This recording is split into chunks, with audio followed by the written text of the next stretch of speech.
Welcome back to Cam's Corner.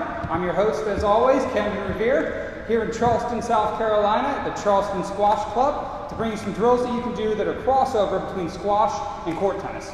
I'm welcomed today by the head professional here at the Charleston Squash Club, Galen. Thanks for coming out. I appreciate it. Good to see you, Cam. Nice to see you. Nice to see you. So, although I may be a court tennis professional, there are obviously many crossovers between squash and court tennis that you and I both believe can help both games. Yep. And today that's what we're going to do. We're going to work on some of the footwork, some unique ideas and training ideas that you've been putting into practice to improve your strength and your footwork around the court. So explain to me kind of what we're going to be doing today.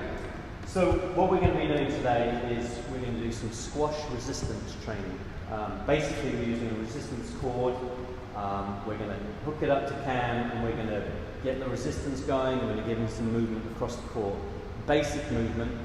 Correct and incorrect foot, if there was an incorrect foot in squash now or real tennis.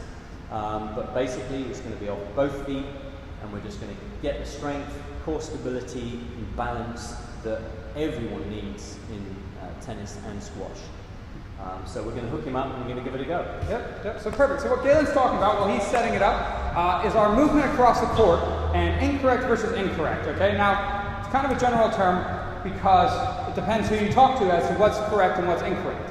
Correct traditionally means you're a cross foot. So going into what would be a righty's forehand, a lefty's backhand, your left foot. And incorrect would be the right foot. Basically open stance versus closed stance. Okay, so closed stance is traditionally known as correct, and open stance would be more known as your incorrect stance.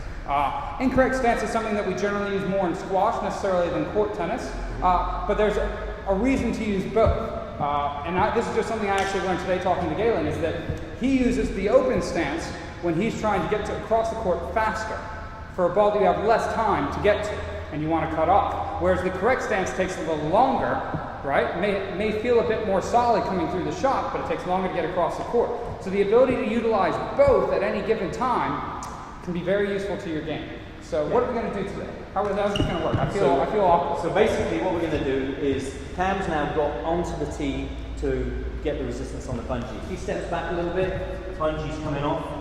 So he needs a half a pace forwards just in front of the tee. And what we're going to do is we're just going to keep along this line. We don't need any more resistance than that. We're building up strength and we're building up the stability and the balance that you need to be going across this court.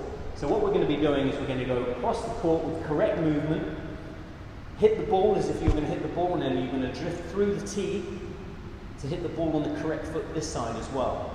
So we're going to do like 3 or 4 of those, and then we're going to do 3 or 4 of the open stance foot or incorrect foot as coaches call it now. Okay. So Cam, from the tee, keep the resistance, keep the balance, go across the tee to correct movement, and then follow it through.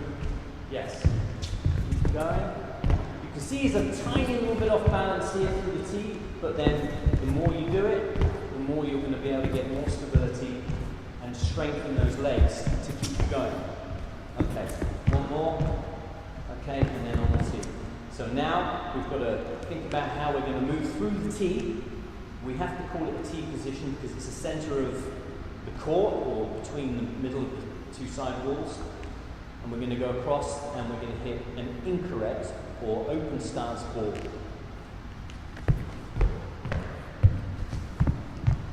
Good.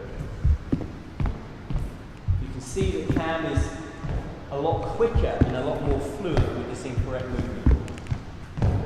Correct movement's great, but incorrect is there for burst of speed.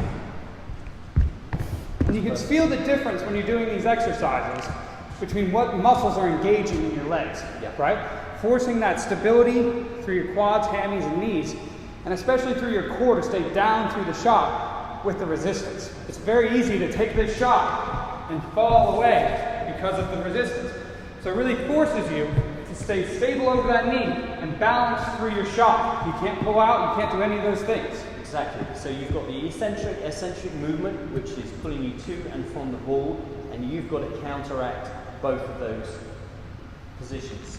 Another way, once Cam's done a drill like this before, he can turn the bungee around so he's facing the other way and he's flipping everything over. So the balance is different, the weight distribution is different, and the core stability is going to be slightly different as he goes through the ball. Okay, correct movement, through. So he's engaging more glute here because he's getting pulled away. Glute and quad core. Okay, now opposite open stance foot. Good. You see how he's dragging his foot behind him? This keeps the balance on both feet. What you don't want to do is to have all the weight on your front foot, causing a lot of pressure on that front knee, hips. So the idea is to keep the balance distributed, not evenly, because it won't ever be like that, but more so on one, but similarly, maybe 40%, 30% on the other foot as well. So we can bring him back quicker to the tee or across to the other side of the court. Okay, well that's been great. Those are two great exercises. Feeling the burn already. I've only done like 5 or 6 of each. But obviously there's a lot more that you can do with these bands. A lot more I can learn from Galen here on how to do it. And I think we're going to keep going and call it a day for you guys there. Right. Thanks, Cam.